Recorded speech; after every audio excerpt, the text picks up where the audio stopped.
Pemirsa, lalu bagaimana rekam jejak Dokter Gadungan Susanto akhirnya dapat terendus? Sudah bergabung bersama kami Dr. Sutrisno SPOGK, Ketua ID Jawa Timur. Selamat malam Dr. Sutrisno. Selamat malam Mbak. Apa suara saya? Sudah terdengar dokter, terima kasih. Thank you. Dokter, apakah ID ini sudah melakukan investigasi internal atas kasus Dokter Gadungan ini dok di Surabaya?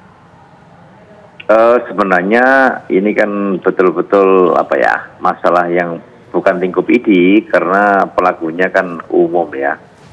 Jadi ini masalah pidana biasa karena memang yang melakukan adalah orang umum dan kok kebetulan memalsukan dokter gitu. Jadi sifatnya kita adalah evaluasi, kita menilik ke dalam tentang data-data anggota dan memang ya confirm, artinya kita evaluasi ke dalam saja.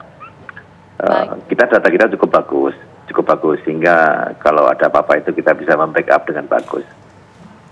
Oke, dokter, ini kan artinya pria yang sebenarnya hanya lulusan SMA tapi bisa sampai bertahun-tahun kemudian bisa dibilang tidak terendus ya dok. Ini apa sebenarnya yang harus dievaluasi?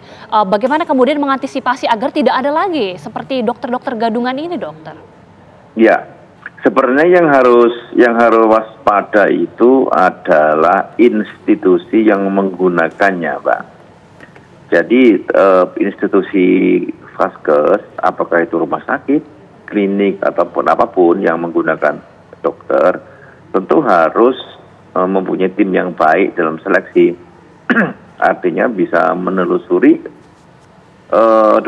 status ini dengan bagus, mulai pendidikannya, ijazahnya, kompetensinya, dan surat-surat lain, keterangan lain yang memang sebagaimana seorang dokter yang asli, gitu. Artinya institusi itu harus waspada betul, terutama bagian human resources-nya harus baik, ya. Dan tentu harus waspada juga bahwa kalau memang dokter yang tidak asli gadungan ini memberikan layanan kepada masyarakat, ya tentu masyarakat yang dirugikan karena kita tahu sendiri bahwa dokter itu kan menyentuh langsung manusia.